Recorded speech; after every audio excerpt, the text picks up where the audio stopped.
Why are Trump officials moving into military bases? So it's been reported that Pete Hegseth, Kristi Noem, Stephen Miller, and some other of those bird brains have relocated to military bases. Hi lovelies, and welcome back to my channel. If you're new here, my name is Belinda Strana. Thank you so much for all the love and support. To my returning subscribers, to those people that share my videos, leave commentaries, and also educate each and every one of us, you guys are the real MVP. So lovelies, I came across this teaching summary for you, and I thought to share where internet is reacting to the fact that Trump's, top officials are now moving into military bases in the sense that they actually feel scared. They feel threatened. The likes of Stephen Millers and some other officials. Lovely, I'm just going to roll the clip as well as some of other stitches I was able to put together. Please leave me your own thoughts in the comment section of what you think of this video. And please do not forget that we do not support any form of bullying and harassment. We are just here for educational and informative purposes. Alright, lovelies, let's dive into it. And we are going to come back to talk about it. These Trump goons are stealing homes from the military. Stephen Miller, Marco Rubio, Kristi Noem, and other top Trump regime members are moving into homes meant for senior military officers. Houses that are reserved for the people who defend this country, and who aren't actively tearing it to the ground. Noem was even living in one of these homes for free earlier this year at Joint Base Anacostia Bowling. She cited security concerns after her apartment was published by a tabloid, though no credible threats were identified. Miller and his wife Katie left their home in Arlington after activists were protesting outside of it. Rubio moved on to General's Row at Fort McNair and the Millers joined him. Defense Secretary Pete Hegseth also moved into military housing, paying a little over $4,600 a month after $137,000 in renovations. Military housing in Washington, D.C. is limited, and ordinary service members and their families are stuck in houses with mold, lead paint, and unsafe conditions. Meanwhile, these political officials live in fully renovated homes, some upgraded with tens of thousands of dollars of emergency repairs. Money that could have gone to troops instead. These moves have caused tension between political appointees and top commanders, who see their housing being taken over while the men and women who serve this country are still stuck in substandard conditions. While military families struggle, political con men take over the safest homes in the city. Legal? Maybe. Fair? Absolutely not. But this is what the Trump regime is all about. They're going to take what doesn't belong to them, and there's nothing you can do about it to stop them. Why is there an unusual amount of Trump cabinet members that's actually staying on military bases? And why is no one actually talking about this? I saw this headline a couple of days ago and I thought to myself, yeah, that sounds on brand for Stephen Miller. He's a little bit of a weasel and he seems like the type that would actually just love to mooch off of the government while he actually harms millions of Americans. And I found this story about how not only is Pete Hegseth and Marco Rubio living on military bases, but there's multiple members of the Trump administration that are currently living on United States military bases. This story talks about how Pete Hegseth and other members of the Trump administration has moved into housing that was specifically earmarked for vice admirals, and it's getting kind of concerning. Notes how in the past, yes, there has been members of certain cabinets that have stayed on military bases, but everyone's saying there's an extremely high number of Trump cabinet members that are currently living on military bases. It highlights how it makes it harder for those admirals to now find housing because the houses that were earmarked for them are being taken by those members of the administration. And it also talks about how Marco Rubio, just moments after being sworn in, he moved into a house that's located near Pete Hegseth. But in Donald Trump's first administration, there was only two members, which was Jim Mathis and Mike Pompeo, who actually lived on military bases. This is something very uncommon for all administrations, including the last Trump administration. My only question is, why are they hiding out on these military bases? What are they so scared of? Are they scared that they know that they're doing something wrong? And are they afraid that the people may possibly rise up? Are they worried about being heckled or seen in public? What's the real reason? Because they like free shit. They like free shit, and they've decided that they want to actually get cheap housing and protection at the same time. So it's been reported that Pete Hegseth, Kristi Noem, Stephen Miller, and some other of those bird brains have relocated to military bases. This is what authoritarian governments do before there's a crisis. This has been done in many other countries under many other dictators. You shield your leadership from civilians, from the public. Now, the crisis could be different things. It could be a coup, it could be massive civil unrest, breakdown of civil order, uprisings, or it could be a terrorist attack. But this is how authoritarian governments rule before there's a crisis.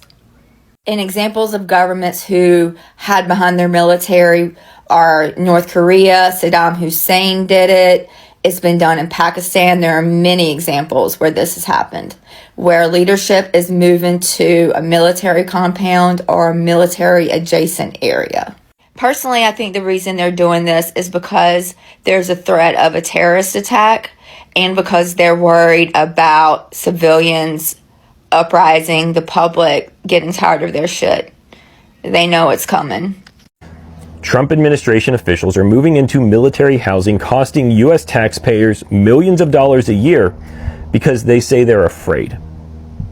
Even as 42 million Americans are trying to figure out how to feed their children, Trump administration officials are spending millions of dollars a year in your taxpayer money because they're afraid. And in Stephen Miller's case, who was one of the most recent to move onto a military base with 24/7 security because he was fearing for his life and his family's safety because his neighbors were writing chalk messages to him on the sidewalk, a public sidewalk, not even his driveway, a public sidewalk outside his house. Same with Russell Voigt. Same with Pete Hegseth. And same with Kristi Noem. They've all moved on to military bases, and there's dozens more. Pretty much, if you're working the White House and people know where you live, Donald Trump is approving you to move on to a military base so you don't have to be confronted by U.S. citizens who you answer to and who you work for the atrocities you're committing in this country, to the tune of millions of dollars a year.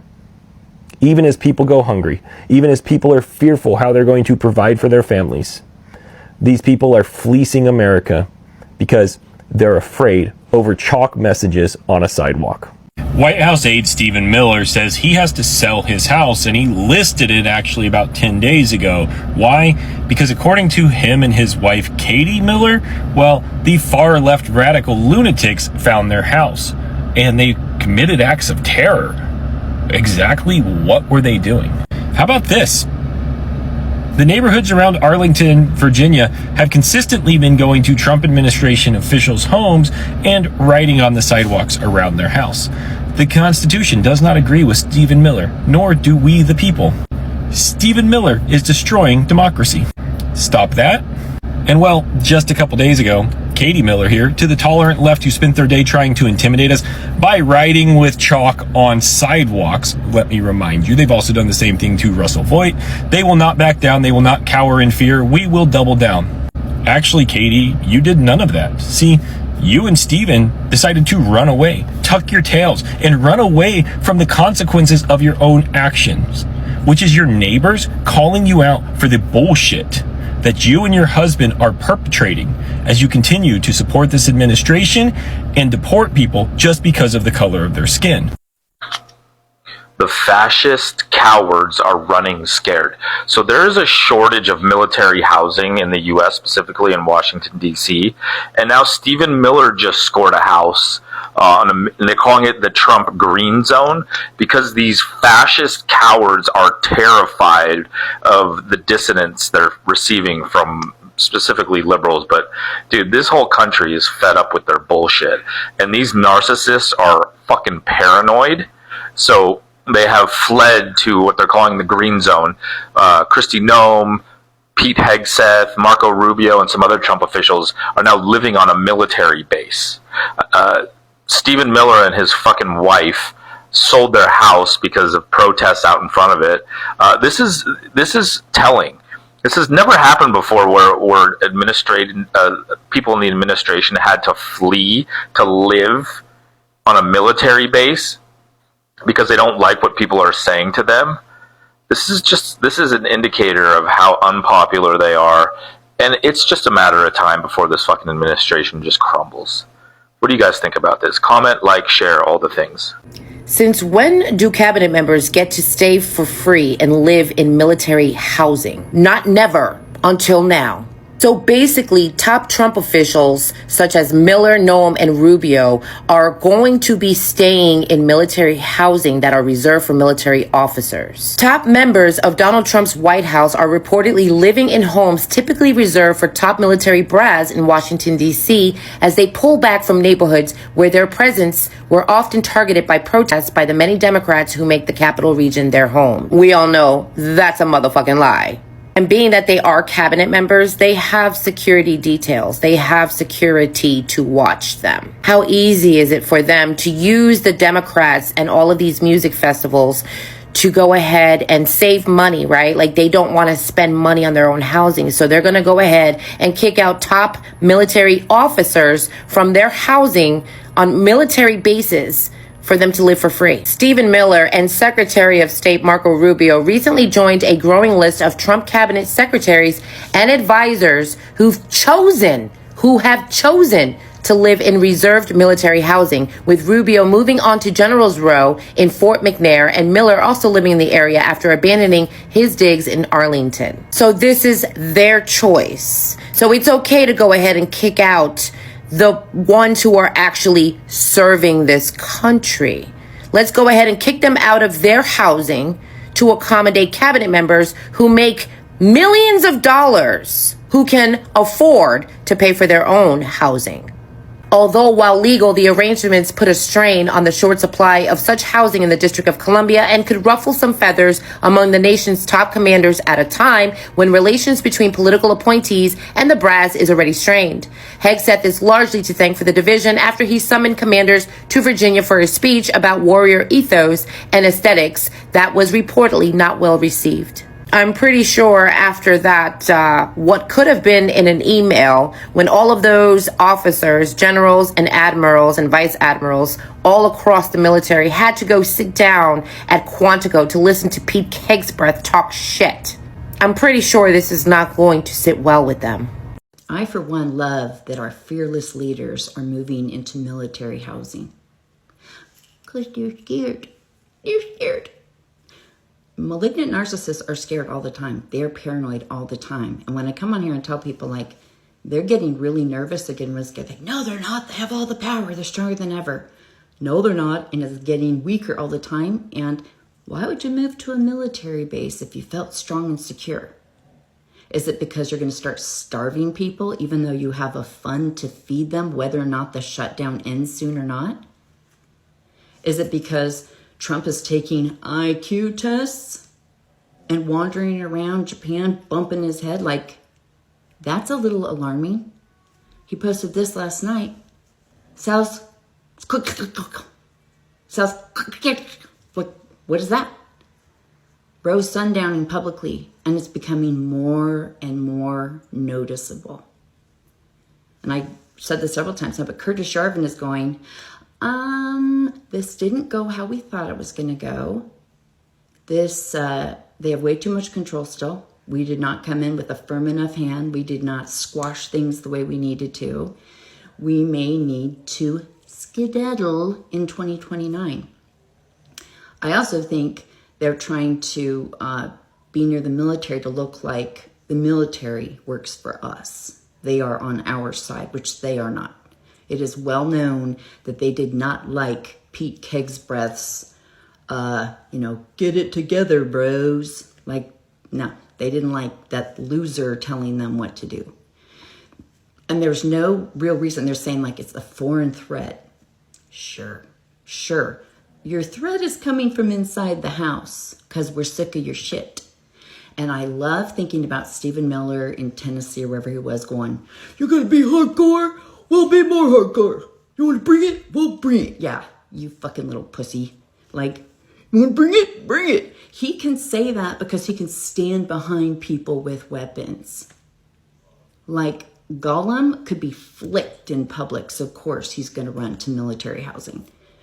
Hopefully we can keep Elon out of there. Sure enough, I'm sure we'll have Captain Valhalla there soon. Like, I want him to get one of the houses on General Row and then put Valhalla above the front door. That would thrill me to no end. So I don't know who else we know. Rustbot's not there. He should be. But yeah, so these little wieners are trying to hide out with the military because they are scared, and they should be. And I've said several times that, like, while they try and play tough with the left, like, we're sending people into your cities, we're going to do this, we're going to send missiles, and we can. I can do anything I want except walk in a straight line, right? He can do all these things. He doesn't do them, but he can do them when he wants to. That is also for the right. That's also to spook the right. Now, they don't see it that way yet, but they will soon enough. When insurance rates go up, when they cannot insure their children, when they can't insure their own sick selves. Like, I'm seeing those spikes in the insurance rates. Bug. And they did not plan on those coming out for a while.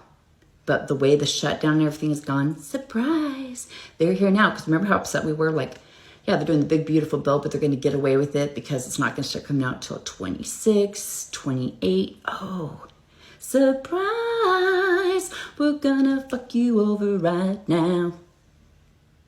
And there's talk. There's more cracks happening. People are getting angry. People are getting scared. So keep posting that the shutdown is due to the Republicans, that they have the numbers to shut this down, that there is 2 funds that could fund SNAP that is designed to do that during a shutdown, and they're not doing it. Make sure they know that. Make sure that they know that the big, beautiful bill is why those rates are going up. And if the shutdown doesn't end in 2 weeks, those rates stay for 1 year. So if you're going to go throwing 40 million people into trouble like that, yeah, I'd be on the military base too. Seriously, lovelies, it's so interesting to say that most of these top officials are now looking for a safety measures, or they are looking for safety measures. They are looking for an escape route. They are looking for where to go hide their head, because they know deep inside of them that this present administration is not only frustrating people, it's making people so desperate to survive. It's making people to, like, think outside of the box. I am not saying that violence and all of that is condoned. Like, this is something that is absolutely wrong to do. But then again, going with the fact that the way at which people are going through, things, going through life in this present administration, will actually make someone, depressed, frustrated, and this person will just go ahead and, okay. And not only that, these guys know exactly what they are doing, because if they knew that what they are doing is so humanly, they won't go ahead looking for where to hide their heads. They won't go ahead looking for a military base to go hide, so they can hide over there and continue doing whatever that they want to do. Not only that, hiding, spending huge amount of money, why the poor people keep on going hungry. Like, these guys do not even care about people that they claim to protect. They don't care about the poor masses at all. It's all about the elite. It's all about if the elite or the rich super people, if they're all good, we don't care. Look at what is going on. Look at the food stamps. Look at, like, the other day, I staged a video about this present administration threatening some organization who decided to, give some percentage, to cut up a percentage to less privileged or people who cannot afford groceries, like, to give them some discounts and all of that. And this present administration decided that they were going to go after this other organization that want to help the poor, that want to feed people. They're sending them letters telling them not to do that. You have to sell groceries the same price at which you are selling to other people. If there is any means of percentage or discount for hungry people, you will be apprehended. Like, doing good right about now is not even celebrated anymore. They want the poor to remain poor, and even if you offer to help, you will be apprehended. But meanwhile, there are some super rich people who are looking for a military base to go hide themselves because they know deep inside of them that what is happening is not good. They know that people are frustrated. They know that people are hungry, and there is a saying that said that a hungry man is an angry man. Instead of these guys to actually listen to people, to get to know what they have to say, then look for ways to, to fix things. No, they just want things to continue the way at which it is. Highest we go hide somewhere. Highest we go, we spend more money for security. How will you be so comfortable, so appealing, watching or eating while you know that there are other people out there who are starving, who are almost starving to DEAT age? Like seriously. And now they're all hiding their head, looking for where to hide themselves. Because of course they knew deep inside of them that what they are actually doing to the poor masses, most especially, is of no good. But instead of them to look for ways to actually listen to these people who often complain, they don't care. They don't care. Like, come off it, love this. This present administration right about now do not care about the starving children. They don't care about the veterans. They don't care if the SNAP benefit is being taken away or not. So far, they are comfortable. They can travel anywhere they want to go. They can eat any food that they want to eat. They can buy anything they want to buy. They do not care. And funny enough, hungry does not look at your color. I'm even referring to people that voted this present administration. If you're hungry, hunger does not look at your skin color. Hunger does not see if you're black or white. This is exactly what so many MAGA supporters do not understand. If things begin to affect people, or if hunger begins to strike people, it doesn't look at your face. It doesn't look if you're light skinned or dark skinned. Hunger is not racist. Hunger will hunger you without this hunger doesn't even care if you're black or white. That is why it's always advisable for people to think before doing something. Forget about color, forget about races, and actually think logically. Because at the end of the day, everybody's going to suffer for it. And the rich are going to be getting richer, while the poor looking for where to put their foot on. Anyway, lovelies, why not just leave me your own thought in the comment section of what you think of this video. Please do not forget that we do not support any form of bullying and harassment. We're just here for educational and informative purposes. So, lovelies, if you've not subscribed, please do your girl a huge favor to click on the subscription button. Like, and I will see you, lovelies, when I upload the next one. Share, and I will see you, lovelies, when I upload the next one.